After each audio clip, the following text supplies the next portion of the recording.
Ola, moi boas. Estamos aquí de volta. Agora, tendo enorme placer ter a Pablo García, de ISGA, que nos vai facer unha breve exposición dentro destas xornadas sobre a seguridade de saúde no traballo. Pablo, vamos a escoitar con moita atención. Vale, encantado.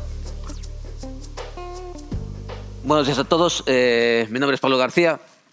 Yo soy técnico de seguridad y salud laboral, soy arquitecto técnico y en esto de meterme en el mundo del espectáculo, como quien dice, llevo poco tiempo, ¿vale? Yo vengo del lado de la construcción, yo soy aparejador de formación y al final acabamos en este tema porque nos pidieron al ISGA que colaboración para intentar crear una hoja de prevención que sacamos, que tenemos publicada, que ahora se quedó un poquito atrasada, ya no es exactamente como debería ser. Publicamos una hoja de prevención de los riesgos y medidas preventivas del sector. Y entonces, en base después a esa hoja y a otras publicaciones que hubo a nivel nacional, se creó un grupo a nivel nacional de técnicos de prevención de todas las comunidades autónomas, que después comentaré. Y en ese grupo a nivel nacional sacamos un criterio técnico que también presentaré hoy, que llevamos presentando ya hicimos dos presentaciones de criterio técnico este año, una antes del verano para ver lo que había y otra después del verano ya con la aplicación del criterio, porque se os metió más o menos, cosa que no estamos del todo de acuerdo, pero no fue la forma que encontramos de hacer, se os metió casi en el sector de la construcción. Y después os comentaré por qué. Vale, el contenido de la charla va a ser primero ejemplos sacados de periódicos, ¿vale? Pero son ejemplos claros de lo que puede pasar en el sector. Lo que suele salir en el periódico son accidentes muy graves, obviamente los accidentes del día a día no salen, y eso es un sector muy pequeño y como decía antes alguien en la ponencia, no estáis en un sector en concreto, algunos son electricistas, otros son autónomos, entonces no hay estadísticas puras de los riesgos y de los accidentes que tenéis en el sector. Sí hay noticias de periódico, comentaré alguna de las que salen en el periódico con accidentes graves que tienen ocurrido en el sector. Después, riesgos y medidas preventivas del sector, es decir, los riesgos más importantes que hay en el sector y cómo dice la normativa que se evitan. Y después, el criterio técnico que sacamos a nivel nacional bueno, esto va a su bola, iremos como podamos. El criterio que sacamos a nivel nacional, los técnicos de prevención de los institutos regionales y el Instituto Nacional de Seguridad y Higiene en el Trabajo para hacer la coordinación de actividades empresariales en el sector. Vale, dentro de los ejemplos de accidentalidad del sector, vale, hay varios ejemplos. Eso, por ejemplo, son 5 heridos en un montaje de un escenario en Málaga en el 2018, vale, porque se vino abajo toda la parte del montaje del trus de arriba. En Valencia, en el 2017, un trabajador muere en el montaje de las gradas de los conciertos de Viveros y que yo sepa no se suspendieron los conciertos. En 2016, 2 trabajadores sufren un accidente en el montaje del escenario de Manuel Carrasco. En el 2009, 2 muertos al derrumbarse el escenario de Marsella en el que iba a actuar Madonna. Este por lo menos sí se suspendió. Vale, tuvieron la decencia, después de haber un accidente mortal doble, de suspenderlo. En Madrid mueren 2 trabajadores al desmontar el escenario de los Rolling en Madrid. Vale, este es parte del germen del criterio de montaje que se sacó, porque Madrid insistió en sacar el criterio de montaje. Y en Galicia, el único que me suena, al menos en la provincia de Pontevedra, fue un accidente mortal de un trabajador que montaba un circo. Trabajador que no estaba dado de alta, con lo cual por eso detuvieron a los empresarios. El concello, que es el que había cedido el espacio, lo primero que dijo es: yo no dejé el espacio, lo estaban montando sin mi permiso. Es decir, eso suele pasar también, o sea, que las administraciones son las primeras que huyen de estas cosas, suele pasar. Pero es el único accidente mortal que yo tenga conocimiento que pasó en Galicia en este sector, en los últimos años. ¿Cómo va esto? Vale, dentro de los riesgos y las medidas preventivas en el sector, el primer riesgo que hay, y el más importante, donde más accidentes mortales hay, no solo en ese sector, sino en construcción y en otros sectores, ¿vale?, es el riesgo de caídas a distinto nivel. Vale, por normativa, es obligatorio proteger la caída de un trabajador a más de 2 metros. Toda la normativa que tenemos en prevención, digamos que nos deja matarnos a 1,5 metros, hasta 1,99 metros. Este riesgo de caída de altura, que realmente es un riesgo de caída de altura, está dentro de la legalidad. ¿Por qué? Porque en algún lado tiene que tener una línea roja. Y la línea roja en prevención, en caída de altura, está en 2 metros. Cuando se monta un escenario, cuando se monta una torre de sonido, etcétera, siempre se suele estar en riesgo de caída de altura. ¿Por qué? Porque hay algo que nosotros vemos desde fuera. Yo las primeras veces que vi montajes de escenarios, que vi montajes de torres como se ve ahí, y esa foto de ahí, que la saqué yo, es mía, de cuando empezamos a hacer las publicaciones de estas cosas, no está muy a altura, pero ya está a más de 2 metros, con lo cual ya está mal, ya estás incumpliendo, eso sería sancionable, ¿vale? Y no está a mucha altura. Tampoco hace falta mucha altura para tener un accidente muy grave. Si nosotros tenemos constatado accidentes mortales con caídas al mismo nivel, tropezar, caerte y morir. Es decir, si el de la guadaña ese día dice se acabó, es que da igual. Si mucha altura, poca altura. Lo que sí es que a partir de 2 metros, obligatoriamente, por ley, hay que tomar medidas. ¿Vale? Y es probablemente donde más accidentes mortales hay, en caídas de altura. Es decir, cuando se monta, ¿vale?, o cuando se monta una cubierta y demás, es muy habitual que haya riesgo de caída de altura. Dios, perdón. Se debería tener muy en cuenta una cosa que dice un Real Decreto, que es el 2177, que es el que habla de caídas de altura, el de trabajos temporales en altura, que deberá darse prioridad a las medidas de protección colectiva frente a las medidas de protección individual. Eso se dice en España desde el año 95. En el año 2004, para caídas de altura, se le metió una vuelta de tuerca importante. Y la vuelta de tuerca dice que ni siquiera se pueden dar argumentos económicos. Nadie puede decir que sale muy caro poner una barandilla. Nadie puede decir que sale muy caro trabajar con una plataforma elevadora. Nadie puede decir que sale muy caro montar de manera que el trabajador esté con una protección colectiva en vez de con una protección individual. Eso, desde el 2004, en España es ilegal. Y en este sector es demasiado habitual ver a gente con un arnés y 2 cabos de anclaje. Al menos los ves con un arnés y 2 cabos. Después que se ate o no se ate es otra historia.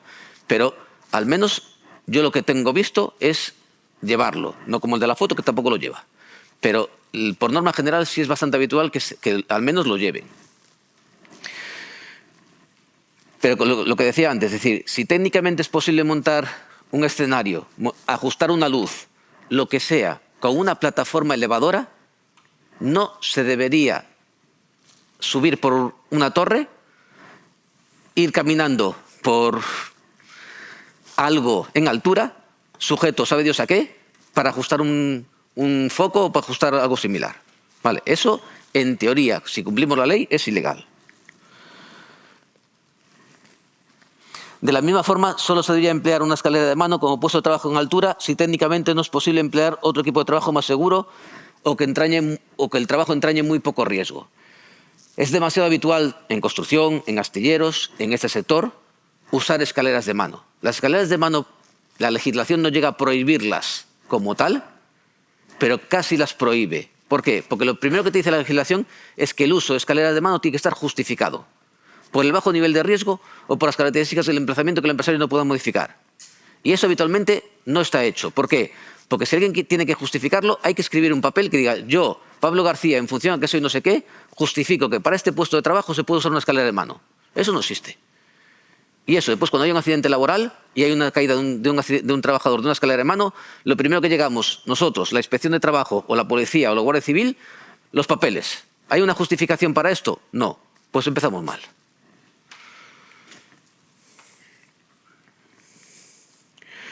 Deberían preverse los medios de acceso a los puestos de trabajo en altura, tanto durante la fase de montaje y desmontaje del escenario, como durante la fase de ajuste de iluminación y de sonido, priorizando aquellos en los que la seguridad no dependa de la voluntariedad del trabajador, si se sujeta o no. Es decir, siempre que técnicamente sea posible montar una escalera peldañeada para acceder a altura, y estoy pensando, por ejemplo, en todos los ajustes de iluminación o en el montaje de los propios escenarios, vale, lo habitual es ver a gente escalando por los tubos. Eso a gente que no somos del sector nos repatea, nos da pánico, porque venimos de sectores en los que la gente se cae mucho de andamios, que es algo muy similar a eso. Y le estamos obligando a montar escaleras peldañeadas dentro de la medida de lo que podemos. Y en vuestros sectores lo de una escalera peldañeada ni se plantea. Tenéis también un hándicap importante, es decir, sois un sector poco vigilado. Uno, porque sois un sector pequeño, y otro, porque trabajáis de noche, trabajáis corriendo y a los 3 días no estáis allí.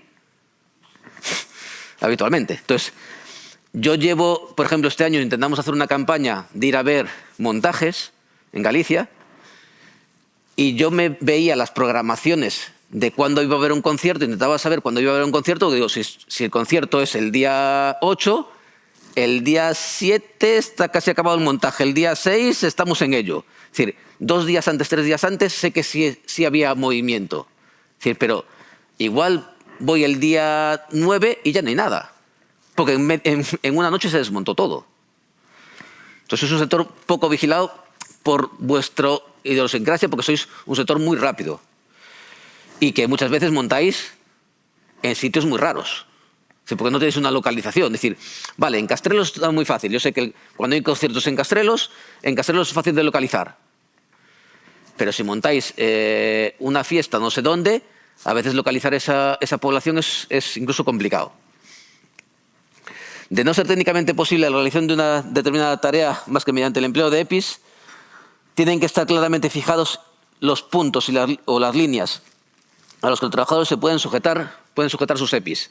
Una de las cosas que también existimos en otros sectores es que cuando a un trabajador se le da un arnés y se le dice tienes que engancharte, hay que explicarle claramente dónde se puede enganchar y dónde no. No es decirle, darle un arnés y dice búscate la vida y busca dónde sujetarte. No. La legislación a los trabajadores casi los trata como niños pequeños que dependen de su papá todopoderoso. Y su papá empresario le dice tienes que decirle al trabajador cuándo se va a sujetar, dónde se va a sujetar y con qué se va a sujetar. Y eso no se hace. No se hace en sectores más importantes, no se hace en sectores que como la construcción y tampoco se hace en sectores como este. Y otra de las cosas que tampoco se suele cumplir es que de todo puesto de trabajo hay que pensar que yo tengo que poder salir corriendo y tengo que poder evacuar a ese trabajador si le pasa algo. Si yo un trabajador lo mando encima de un escenario, encima de una cubierta de un escenario, a arreglar una chapa, a mover una chapa o a mover un foco porque están ajustando los focos, ese trabajador le puede dar un infarto en ese momento.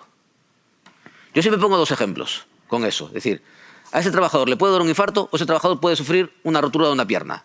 Y hay que sacarlo de allí. Y el sacarlo de allí no es decir, llamo a los bomberos y ya vendrán. No.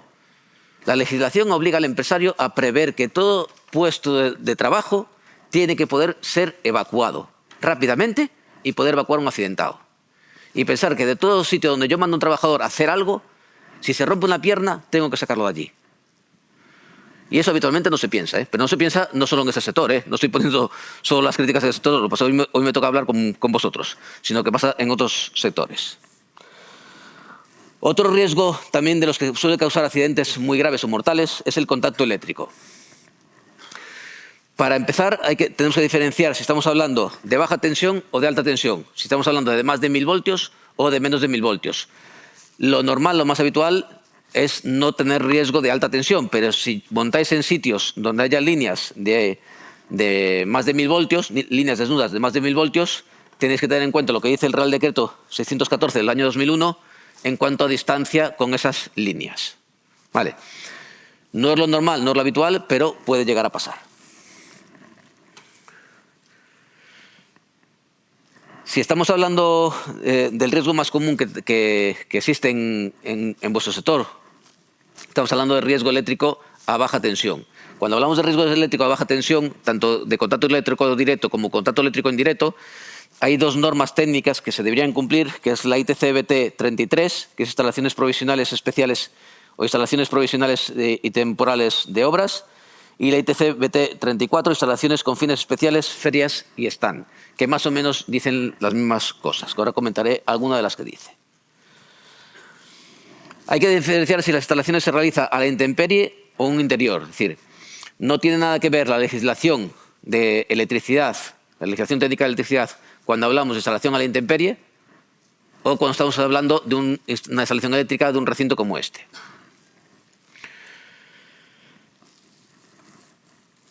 En una y en otra tenemos que tener diferenciales que salten a partir de 30 miliamperios. ¿Vale?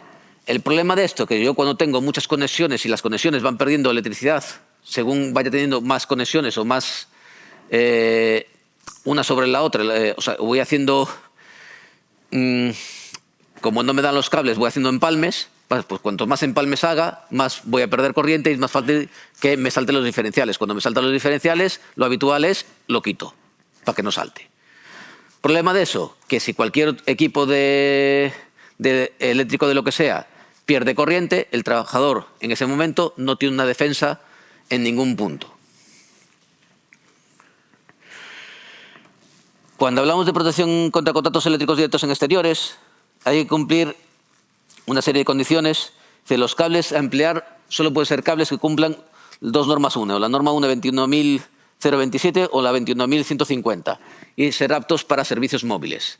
Vale, esos cables son raros de ver casi en ningún sector. Son cables que son unos cables especiales, mucho más caros que los cables de bricolaje que se suelen usar, ¿vale? Y son los únicos que se deberían poder usar al exterior. Las tomas de corriente y similares tienen que tener un grado de protección mínimo IP45 y los cuadros eléctricos tienen que tener un grado de protección mínimo IP55. Vale, es un grado de protección tanto para la entrada de agua como para la entrada de polvo. ¿Qué implica esto?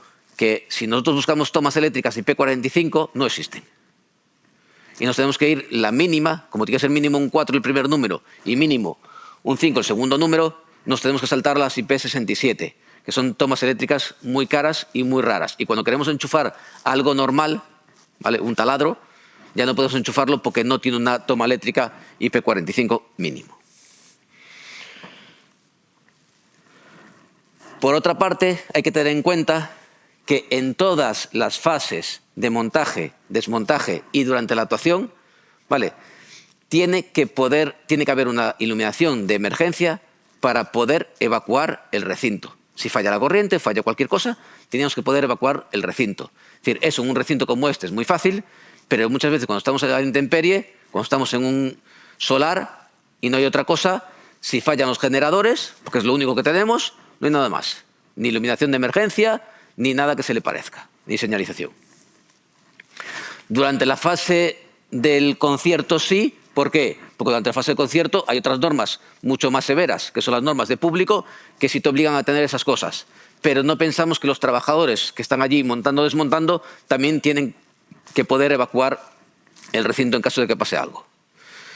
Otro de los riesgos importantes es la caída de objetos desprendidos o golpes contra objetos. Es decir, tanto al mover, trasladar piezas de distinto tamaño, volumen, vigas, luces, altavoces, etcétera, es posible que alguno se pueda desprender o pueda desplazarse o golpear a un trabajador. Para piezas de gran peso o volumen debería contarse siempre con medios mecánicos para su movimiento previstos en la planificación del montaje y desmontaje y nunca improvisar. Vale, lo comentaba alguien antes en la mesa que estaba antes, es decir, soy un sector que decíais, el plan A veces es malo, es decir, el problema es cuando llegas a un sitio, no sabes ni lo que tienes que montar ni cómo lo tienes que montar, empiezan las improvisaciones. Yo, por ejemplo, en este verano, una de las cosas que vi montar y pregunté, es decir, estamos insistiendo en que todas las empresas tienen que cumplir una serie de normas. Vale. Era un evento que se celebraba en un concello, el concello cedía simplemente el sitio donde se celebraba el evento y nada más. Y de repente veo al camión municipal con el gruista del camión municipal moviendo cosas por allí y le digo, ¿ese camión está recogido en la planificación? ¿Lo tenéis como subcontrata? Y dice, ¿cómo? Pero si es del promotor. Dice, me da igual que sea el promotor. Al final está poniendo un equipo de trabajo que es un camión, grúa, desplazando cosas dentro de vuestro evento, pues además de promotor será subcontrata. Y lo tendréis que tener como subcontrata aunque no cobra un duro. Y claro, se les abrían los ojos como diciendo, ¿pero cómo le voy a decir al promotor del evento que me firme en el libro de subcontratación? Dice, pues tendrá que firmar y tendrá que ser una subcontrata. Y si no, no le agradezcas al promotor que te ceda la grúa. Llama a uno de fuera que no te va a tener problemas, porque en el momento que esa grúa causa un accidente, la documentación ya no estaba bien y vas a tener un problema.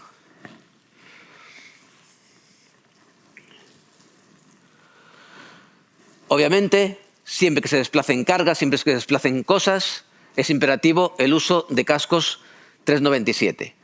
Pongo esto porque es muy habitual ver cascos, vale, igual que pasó con las mascarillas con la pandemia, ver cosas que aparentan ser seguras, que la gente le pone marcado CE o que el marcado CE lo tiene, pero lo tiene para otra cosa.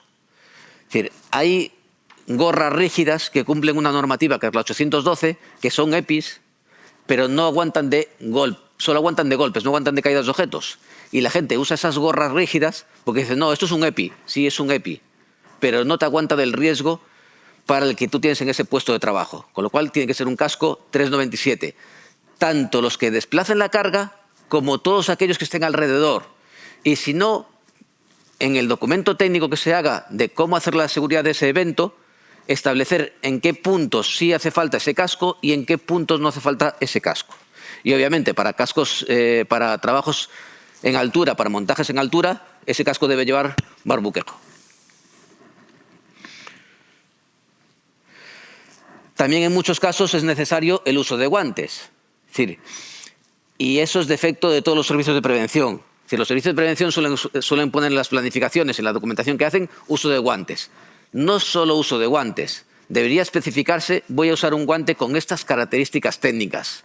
Vale, un guante con ese símbolo que está ahí, que es un guante de riesgos mecánicos, y que esos 4 números que tiene debajo implican 4 ensayos que se le hacen al guante. A abrasión, a pinchazos, vale, pues dependiendo del riesgo que tenga cada uno, tendrá que tener un guante que tenga mínimo un número en el primer número, mínimo otro número en el segundo, etcétera. Vale, cosa que tampoco se suele ver. Y eso obviamente documentado en la planificación preventiva. El ruido obviamente es uno de los riesgos principales a los que estáis expuestos. ¿Cuál es el problema del ruido? Que pasa como la vista. Que hasta que la pierdes no te estás dando cuenta de que realmente te estás quedando miope. Hasta que vas perdiendo el oído, hasta que ya no tienes remedio, no te estás dando cuenta que te vas quedando sordo. Obviamente, muchos de vuestro sector estáis expuestos a unos niveles de ruido muy alto. Obviamente por lo que trabajáis y cómo trabajáis.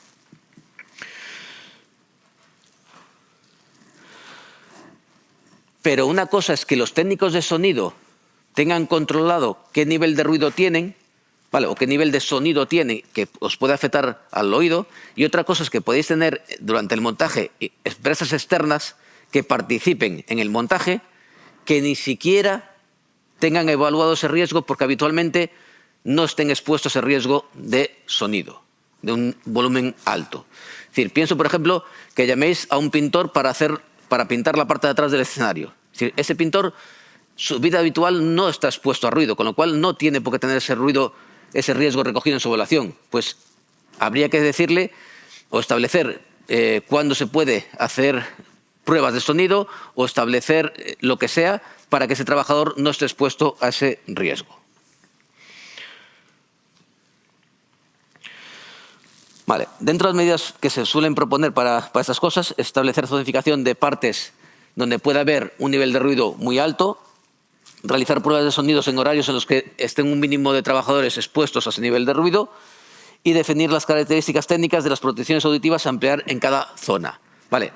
Pasa lo mismo con los protectores auditivos que con los guantes. No es decir, me pongo unos cascos y ya está. No, según el nivel de ruido, tendría que tener una protección auditiva adecuada para ese nivel sonoro que se está dando. Por otra parte, es muy recomendable que los trabajadores del sector realicen pruebas médicas y entre ellas que se realicen pruebas auditivas todos los años. Dependiendo cómo quieras leer la normativa, podría llegar a ser incluso obligatorio el realizar pruebas a los oídos de los trabajadores que estén expuestos a un riesgo grave.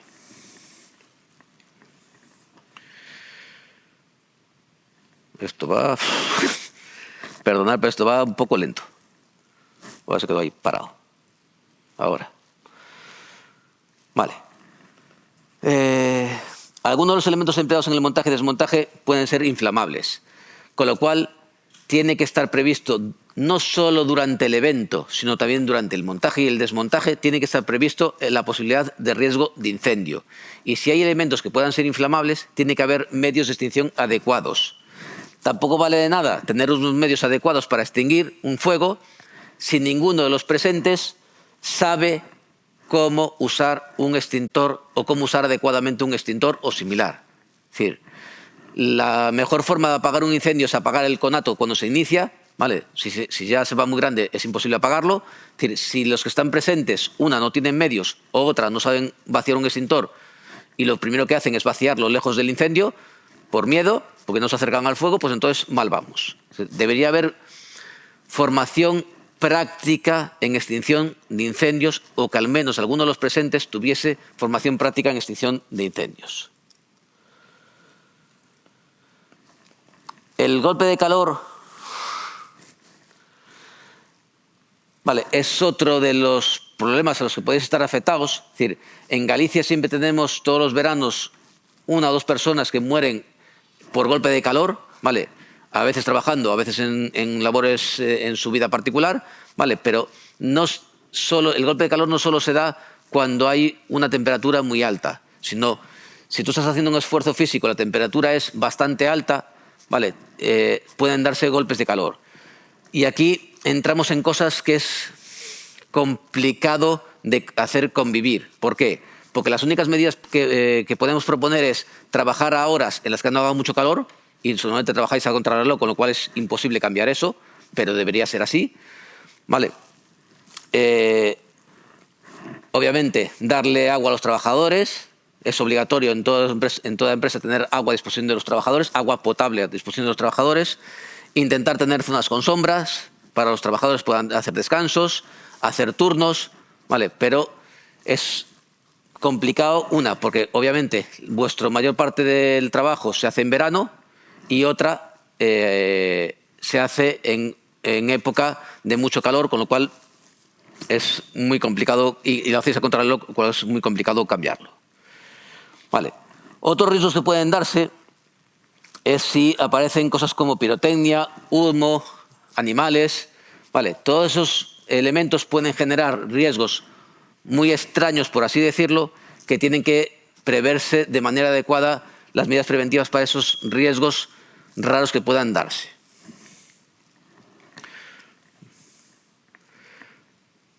Joder, es que esto va hoy como el... Vale. Este es el criterio que se publicó el año pasado. Vale, se publicó justo al final del confinamiento, porque lo estuvimos discutiendo por videoconferencia, estuvimos cerrando el documento que íbamos a cerrarlo para el confinamiento, en la época del confinamiento, y lo acabamos de cerrar durante el confinamiento. Es un criterio técnico que está publicado a nivel nacional, en el que participamos todas las autonomías sobre el montaje de eventos culturales o eventos temporales. Lo primero que dijimos todos los que estábamos allí presentes es que no tiene ningún sentido que en España no haya una normativa específica para el sector, ¿vale? Y no hay una normativa específica de prevención de riesgos laborales del sector. ¿Por qué? Porque os podéis parecer a algún sector y al final se os asimiló a construcción por parecerse a. Pero realmente trabajar con las normas que hay en construcción en vuestro sector a veces es complicado. Pero fue la única solución dentro de lo que había y dentro de las cartas que nos encontramos, fue la única solución que vimos para, si no hay otra cosa, que desde el sector provoquéis que se haga una normativa específica para vosotros, ¿vale? Igual que hay para otros sectores.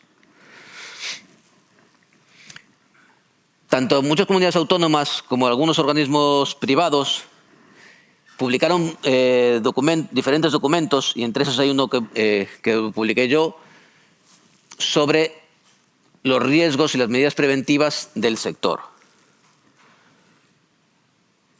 En todos ellos, vale, y llevamos muchos años, porque de esas publicaciones hay algunas muy recientes y hay algunas que ya llevan muchos años, existía la misma duda, si tratar el sector como obra de construcción o no tratar el sector como obra de construcción. Y no la resolvíamos, es decir, nos parecía lógico tener unas reglas del juego, ¿vale? Y las únicas reglas del juego que se parecían en algo a vuestro sector era trataros como obra de construcción. Y porque aparte, después hay un hándicap importante, que lo sacó Madrid a colación, ¿vale? Que cuando fue el accidente de los Rolling de Madrid, fue mi caso, bueno, no me hace caso. A ver, vale. Esta sentencia del doble accidente mortal que hubo en Madrid la sentencia decía que el accidente era en una obra de construcción. La sentencia trató el accidente como si lo fuera. Si una sentencia va a tratar al sector cuando pasa algo como si fuese una obra de construcción, lo mejor que podéis hacer es tenerlo ya previsto de antes, actuar como una obra de construcción para poder al menos defenderos, porque si no es imposible defenderse. De aquí salió el grupo de trabajo de montaje de escenarios públicos, que es un grupo de trabajo que lo coordinaba el Instituto Nacional de Seguridad y Higiene en el Trabajo, y en el que participamos prácticamente todas las autonomías, y al final lo firmaron todas las autonomías el documento. Este grupo de trabajo que se creó, ante la ausencia de una normativa a nivel nacional, ¿vale? Ante la ausencia de algo que os guiase en el sector de cómo hacer las cosas, y ante que cuando tú preguntabas en una provincia te decían, a mí en Madrid eso no me lo piden, es que en Barcelona me dicen no sé cuánto, no es que en Coruña me dejan hacerlo así, es que cuando lo presento en Pontevedra no tengo que presentarlo como obra y cuando lo presento en Coruña lo tengo que presentar como obra. Vale, eso se daba bastante. Y entonces, una de las cosas que dijimos es decir, hay que clarificar el sector para que en toda España se utilicen las mismas reglas del juego. Lo primero que hicimos fue consultar a la Dirección General de Trabajo y se le mandó una consulta a la Dirección General de Trabajo porque dentro de la normativa de construcción se considera obra de construcción cualquier cosa que se monten elementos prefabricados. Los montajes de los escenarios al final es un elemento prefabricado porque se montan muchos de ellos con piezas de andamio. Y entonces le hicimos la consulta a la Dirección General de Trabajo y la Dirección General de Trabajo decidió, por su cuenta y riesgo, decir que todo era construcción, que todo el sector era construcción, montase lo que se montase. Obviamente a nosotros la respuesta no nos gustó. Dijimos, a ver, una cosa es que ciertas cosas de un evento se parezcan a una obra de construcción y otra cosa es que todo sea obra de construcción. Con lo cual, ante una ausencia de una regulación específica, decidimos hacer un criterio a nivel nacional para todo el mundo igual, dividiendo primero los eventos en 4 fases. Acondicionamiento del terreno, si es que existe, montaje de las estructuras, que es lo que suele existir siempre, producción técnica y montaje de instalaciones auxiliares o accesorias. Vale, y dependiendo de estas, pues en unas sí, en otras no, y pusimos unos ejemplos clarificadores, decidimos publicar el criterio con ejemplos para que fuese claro qué se iba a considerar a nivel nacional obra de construcción y qué no se iba a considerar a nivel nacional obra de construcción. Dentro de esos ejemplos, el primero obviamente es toda la plataforma que forma parte de un escenario. Si montamos la plataforma que después va a formar parte de un escenario, eso obviamente se va a considerar obra de construcción. Un montaje de escenario a nivel del suelo, cuando el escenario, y no quisimos poner a propósito un número, porque lo discutimos, dijimos, ¿le ponemos 2 metros? Digo, si ponemos 2 metros, al final los escenarios se van a montar a 1,99.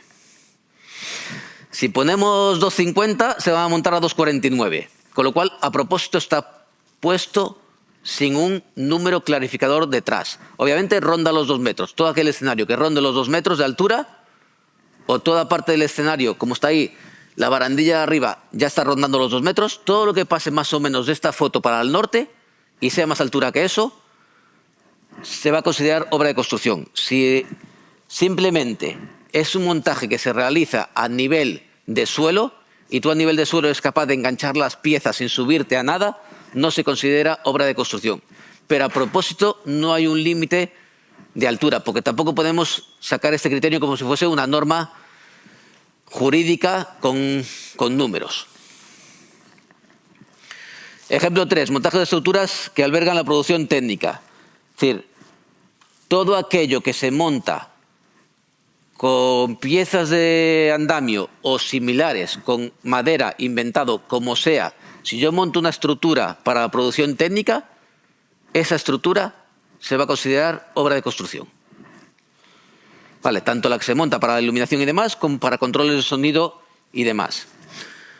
Una de las cosas que llevamos insistiendo mucho tiempo, por ejemplo, es que en sitios como estos, al final los que se suben ahí arriba son trabajadores. Y a ese trabajador hay que darle un acceso. Y el acceso no puede ser gabea por fuera, escala por donde puedas. Si es un sistema de andamios, todos los sistemas de andamios tienen peldaños, tienen escaleras. Pues móntale un sistema de escaleras, a poder ser no este tipo de escaleras, sino las escaleras peldañadas, porque de ahí igual tienes que poder sacar un trabajador rápidamente. Tienes que sacar un trabajador rápidamente. Con lo cual, a poder ser, móntale escaleras peldañadas y no escaleras interiores. Ahora, después de las primeras charlas que se dio de esto, en Castrelos, por ejemplo, se consiguió pasar de escalar por fuera a montar escaleras interiores. O sea, algo fuimos ganando. Montaje de estructuras que albergan producción técnica en un auditorio al aire libre. Vale, tomando como ejemplo Castrelos, vale, porque obviamente al participar, al ser unos que participaban en el criterio, dijimos, y si tenemos un escenario que ya está montado, que simplemente le coloco unos focos y a los lados monto 2 estructuras para soporte de altavoces y demás, pues si lo que montas a los lados, todo eso que se monta alrededor del escenario, también se considera obra de construcción. Vale, voy al revés esto. Vale, colocación de equipos audiovisuales sobre apoyos. Y la foto no es del criterio, porque cuando hicimos el criterio no salió una buena foto, pero digamos que dejamos de considerar obra de construcción cuando simplemente llegamos y enchufamos un altavoz, o aunque el altavoz lo instalemos en un trípode y lo elevemos. Es decir, eso no se considera obra de construcción. Si simplemente llegamos con un equipo y lo enchufamos, eso no es obra. Todo lo que pase de ahí para el norte, obviamente es obra. Colocación de una pequeña bola motorizada en un salón. Vale, es otro de los ejemplos que se puso. Son ejemplos un poco chorras, pero si simplemente lo que hago es llegar y enchufar la bola, tampoco es obra de construcción. Vale, intentamos ser clarificadores. Obviamente no pusimos todos los ejemplos, pero pusimos unos cuantos para ser claros. Colocación de una canaleta pasacables para la protección del cableado de una selección audiovisual tampoco se considera obra de construcción. La simple colocación de la canaleta, obviamente esto no va a ser... ¡Ay, venga, hombre! Vale, esto no se considera obra de construcción. Instalación de asientos en gradas o similares.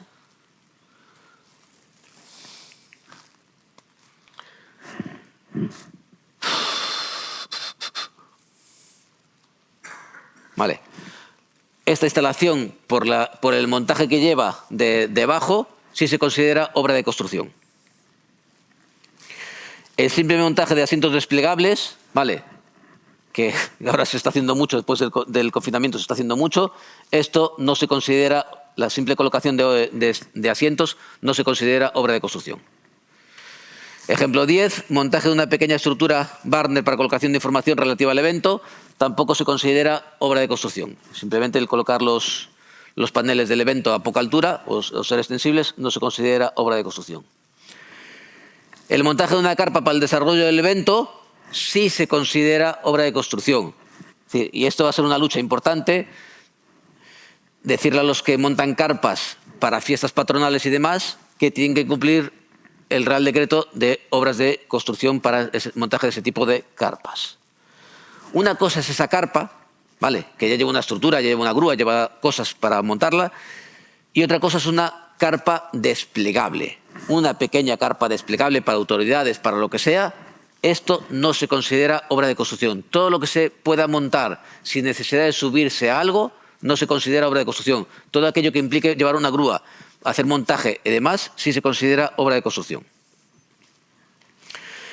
El montaje de un escenario móvil y las estructuras y de elementos prefabricados ajenas al propio camión que amplían la estructura y que albergan la producción técnica, se considera obra de construcción la producción técnica que se monta a los lados, ¿vale? Esto es el escenario, aparte es el escenario donde después fue el accidente del Marisquiño, pues fue sacado unos días antes del accidente del Marisquiño. Es decir, yo tengo un camión y despliego el camión, como veremos en el ejemplo siguiente, el camión no se considera obra de construcción, pero si yo a los lados de ese camión monto dos estructuras torre para montar producción técnica, sí se considera obra de construcción.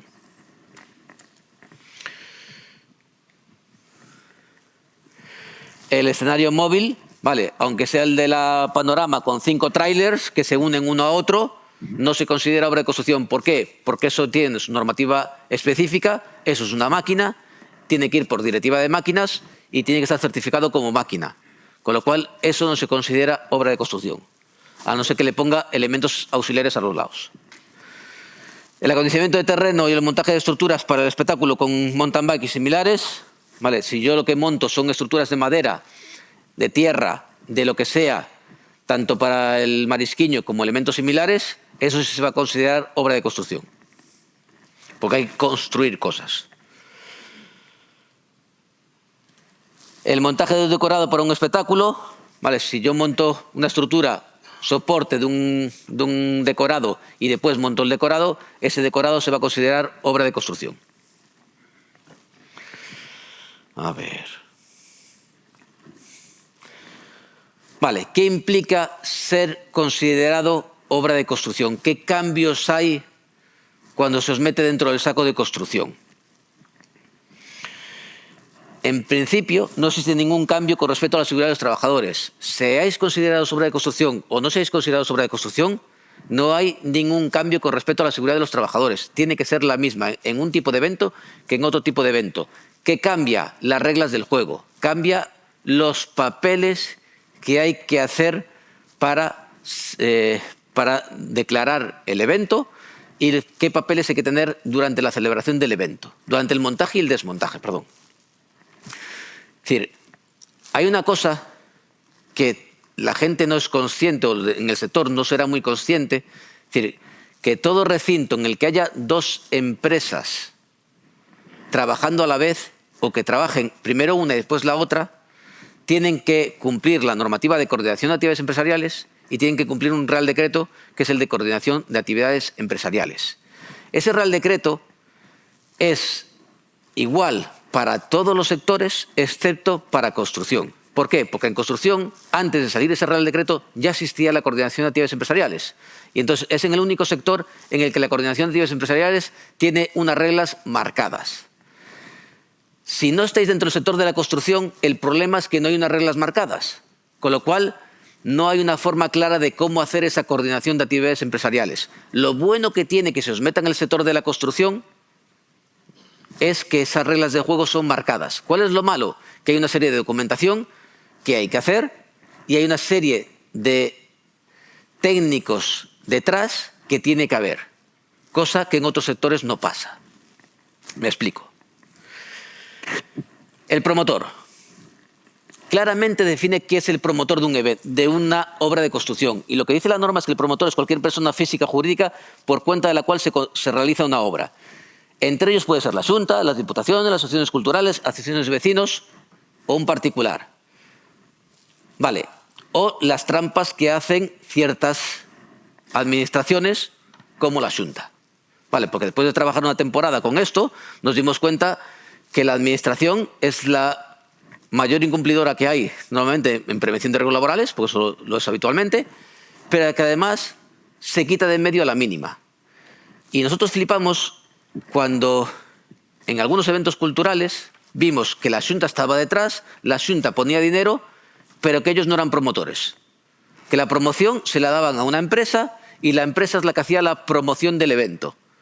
Es decir, eso no suele pasar en concellos, no suele pasar en diputaciones o en asociaciones, ¿vale? Pues suelen ser ellos los promotores, pero sí pasa a veces en algunas, como en la Xunta, pasa que la Xunta lo que sale a concurso, o el concello lo que sale a concurso, es la promoción del evento, ¿vale?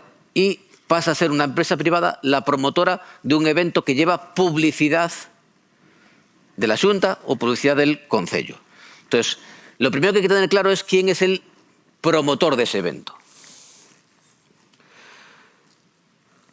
Obligaciones del promotor. La principal, contratar a un coordinador de seguridad y salud laboral. Y esa es una función, la de vender esta moto, vendérsela a las administraciones que tienen que hacer esto, que nos está costando vendérsela. ¿Vale? Porque obviamente las administraciones son reacias a contratar a personal técnico, ¿vale? para el evento. Y es decir, si es obra de construcción, tengo que pagarle, además de al artista, pues también tengo que pagar a alguien que me realice la coordinación de actividades empresariales del evento. ¿Vale? Si lo hace una empresa privada, la obligación está mucho más clara. Es decir, tienes que contratarlo sí o sí. Y tiene que ser un técnico. Ingeniero, ingeniero técnico, arquitecto, arquitecto técnico. No puede ser alguien que no tenga una titulación técnica detrás.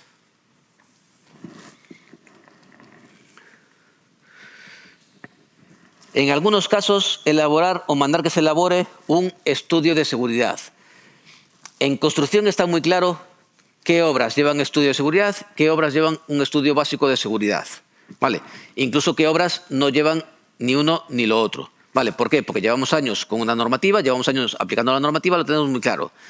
El problema es que en un evento no está claro a partir de qué nivel tenemos que tener un estudio de seguridad, a partir de qué nivel nos vale con un estudio básico o a partir de qué nivel de evento no hay ningún documento técnico detrás por parte del promotor del evento.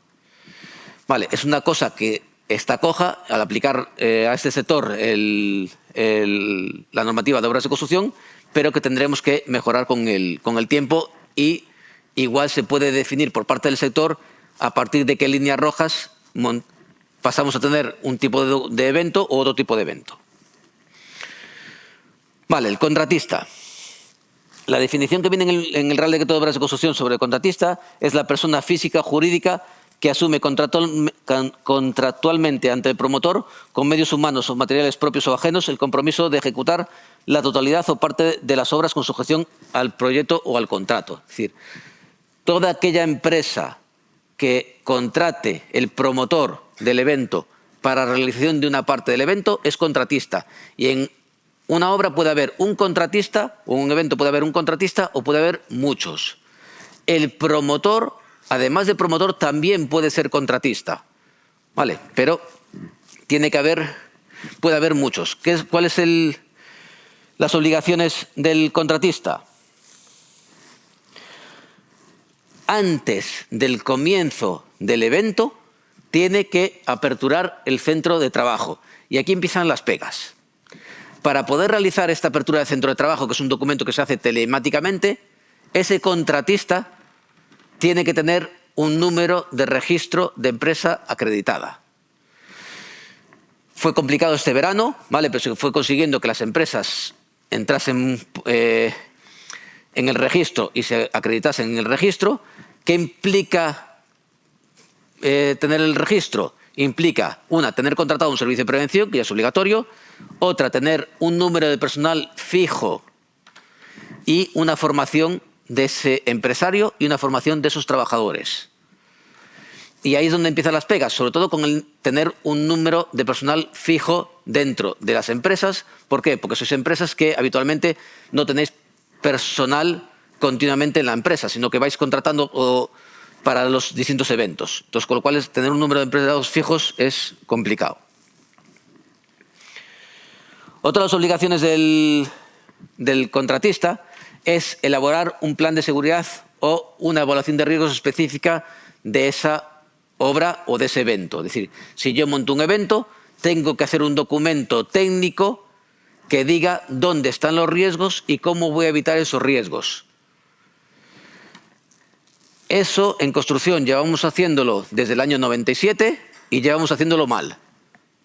Porque no hay un solo plan de seguridad, no hay una evaluación de riesgos específica que valga prácticamente para nada.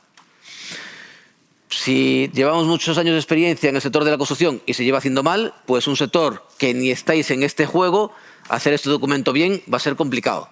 Vale, pero se supone que es un documento que tiene que establecer qué estructuras se van a montar, cómo se van a montar y cómo protejo a los trabajadores que monten o desmonten esas estructuras. Vale. Y si hay riesgos, ¿cómo evito esos riesgos?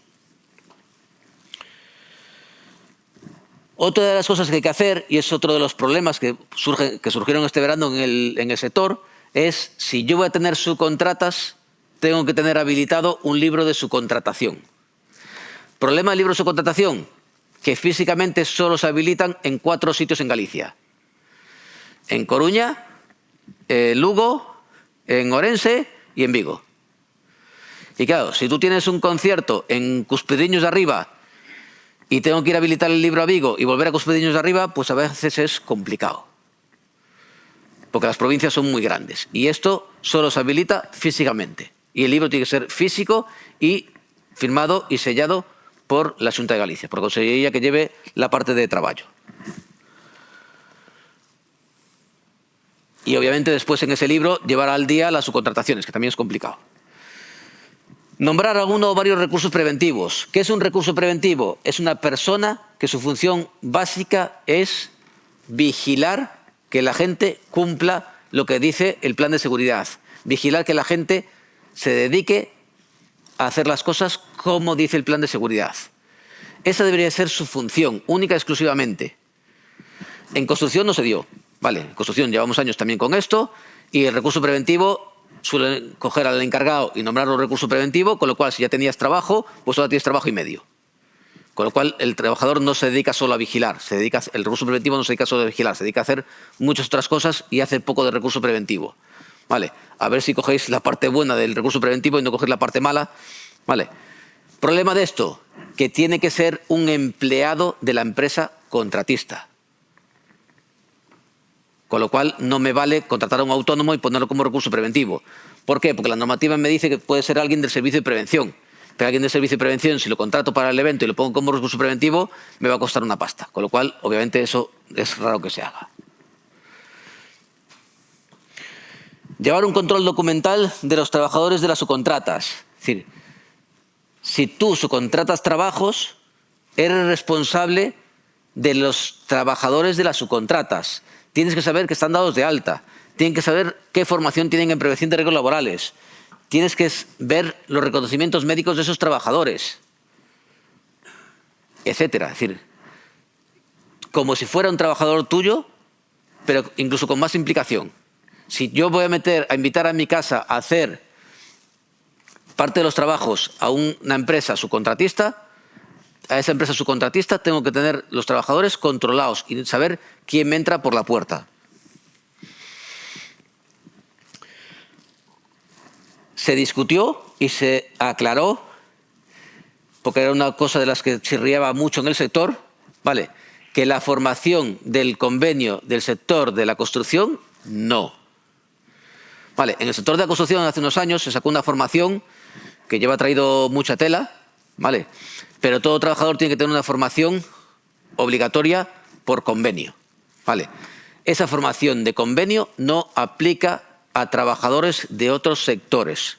Con lo cual, si no estáis en el convenio de la construcción y tenéis un convenio propio, tenéis que tener la formación en prevención de riesgos laborales que diga vuestro convenio si es que dice algo al respecto. El de la construcción no. Vale, este criterio está disponible en la web del ISGA. Vale, está disponible a nivel nacional, se puede descargar y lo podéis ver. Yo al final soy el representante del ISGA para esto, con lo cual cualquier duda que tengáis, cualquier forma de aclarar el criterio técnico de cómo se aplica, al final hay un técnico por provincia dedicado a ello, pero si ellos tienen más o menos las dudas que podemos tener ya resueltas, si hay cualquier otra duda, me la podéis preguntar a mí directamente. Vale, yo trabajo en Pontevedra, pero las consultas sobre este tema todas me acaban llegando a mí porque soy el que participé a nivel nacional en la redacción de este criterio técnico. Y obviamente hay cosas que no tienen una respuesta fácil porque lo estamos empezando a aplicar y están surgiendo dudas y surgiendo cosas que a nivel nacional seguiremos intentando aclarar. Vale. Si alguien tiene alguna duda, alguna cosa, dime.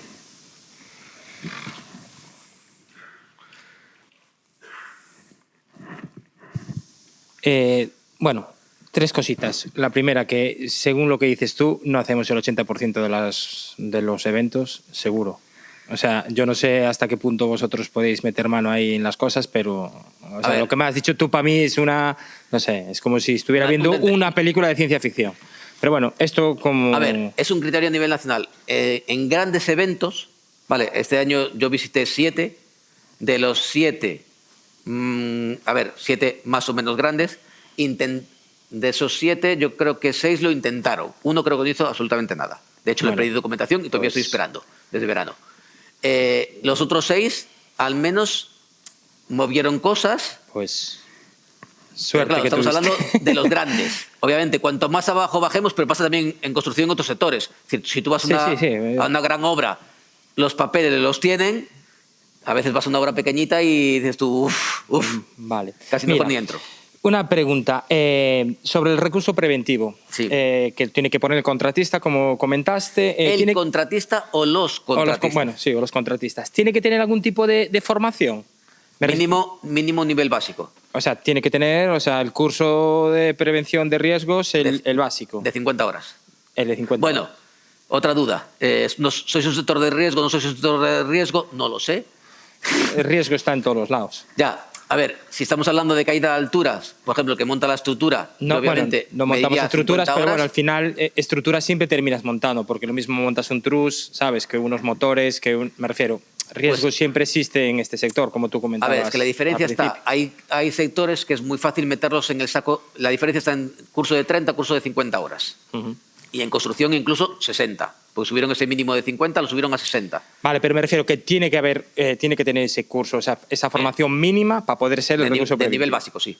Vale, okay. Es que realmente, que el recurso preventivo sea un empleado de la empresa contratista es la excusa, es la excepción de la norma. Es decir, la norma te dice que sea alguien del servicio de prevención ajeno, alguien del servicio de prevención propio, que obviamente no creo que haya nadie del sector que tenga un servicio de prevención propio, un delegado de prevención o, si no hay otra cosa, un trabajador. ¿Qué responsabilidad tiene ese recurso preventivo? Me explico. Esa persona que está ahí, ¿qué potestad tiene para, en el caso de que alguien no esté cumpliendo las normas, le diga, usted, para fuera, no fuera? ¿Qué cargo tiene?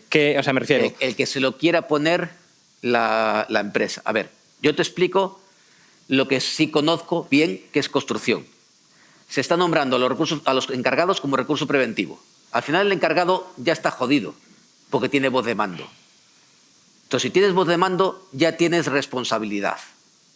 Sí, pero la responsabilidad... ¿El recurso preventivo cobra más? ¿Se tiene que pagar? Espera, 2 segundos. ¿El recurso preventivo cobraría más? ¿O tiene algún tipo de...? Porque si al final un recurso preventivo lo único que tiene son... ¿Más responsabilidad? Claro. Entonces, para eso me dicen, ¿quieres ser recurso preventivo? No. ¿Hasta qué punto a mí me pueden obligar a ser recurso preventivo? Obligar no es voluntario. La ley pone que es voluntario. Después es como todo. ¿No quieres ser recurso preventivo? El siguiente.